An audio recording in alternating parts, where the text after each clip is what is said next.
জাহাঙ্গীরনগর বিশ্ববিদ্যালয় কেন্দ্রীয় ছাত্র সংসদ জাকসু ও হল সংসদ নির্বাচনের নাটকীয়তা যেন শেষই হচ্ছে না। এর মধ্যেই শুক্রবার রাতে অনিয়মের অভিযোগ তুলে নির্বাচন কমিশনের সদস্য পদ থেকে পদত্যাগ করেন অধ্যাপক মাফরুহ সাত্তার। অনেকগুলো মারাত্মক রকমের ত্রুটি দেখেছি, যেই ত্রুটিগুলো আসলে পুরো নির্বাচন প্রক্রিয়াটাকে প্রশ্নবিদ্ধ করেছে। সেই কারণে আমি নির্বাচন কমিশন থেকে পদত্যাগের ঘোষণা দিচ্ছি।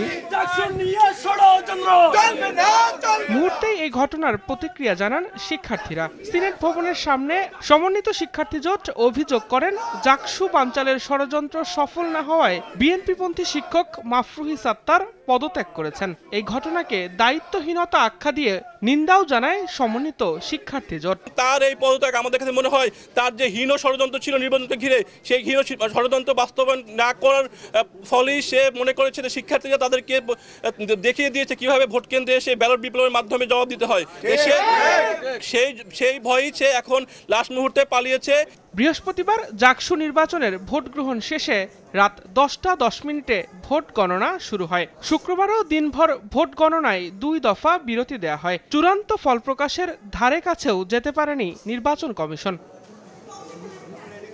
ভোট গণনায় অস্বাভাবিক বিলম্বের কারণে ক্ষোভ ঝাড়েন রিটার্নিং কর্মকর্তা সুলতানা আক্তার। এভাবে চলতে থাকলে 3 দিনেও ভোট গণনা শেষ হবে না দাবি করে তিনি বলেন, শিক্ষিকা জান্নাতুল ফেরদৌসের মৃত্যুর দায় নিতে হবে প্রশাসনকে। অব্যবস্থাপনার জন্য আমার সহকর্মী জান্নাতুল ফেরদৌসের মৃত্যু হয়েছে বলে আমি মনে করি। আমি এই মৃত্যুর বিচার চাই, এই মৃত্যুর সঠিক বিচার চাই। বিশ্ববিদ্যালয় প্রশাসনকে এই অব্যবস্থাপনার জন্য দায়ী করছে। সিনেটের সামনে অবস্থান নিয়ে বিলম্বের জন্য নির্বাচন কমিশনের অপেশাদারিত্বকে দায়ী করেন শিক্ষার্থীরা।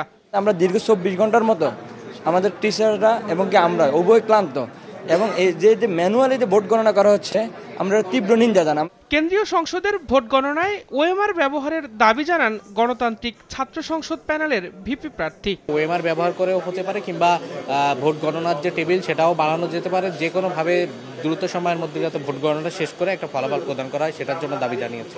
এর আগে বিকেলে নির্বাচন কমিশনের সঙ্গে বৈঠক শেষে ফলাফল প্রকাশে বিলম্বের কারণ জানান উপাচার্য। পরে প্রধান নির্বাচন কমিশনার জানান, রাতের মধ্যেই ফল প্রকাশের চেষ্টা চলছে। একটি অভিযোগের প্রেক্ষিতে মেশিন রিড করার যে প্রক্রিয়াটা ছিল সেটা নির্বাচন কমিশন স্থগিত করেছে, আমি অবগত হয়েছি। এদিকে যে কোনো পরিস্থিতি মোকাবিলায় সিনেট ভবন সহ ক্যাম্পাস জুড়ে কঠোর অবস্থানে রয়েছে আইন শৃঙ্খলা বাহিনী। বিশৃঙ্খলা হবে না, আমরা যেহেতু আইন শৃঙ্খলা রাখার দায়িত্বে রয়েছি, আমরা অবশ্যই সব পরিস্থিতি আমাদের রয়েছে। জাকসু নির্বাচনে মোট ভোটার 11,843 জন।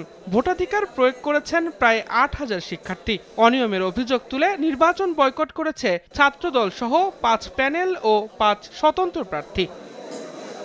দিন মোহাম্মদ সাব্বির, সময় সংবাদ, ঢাকা।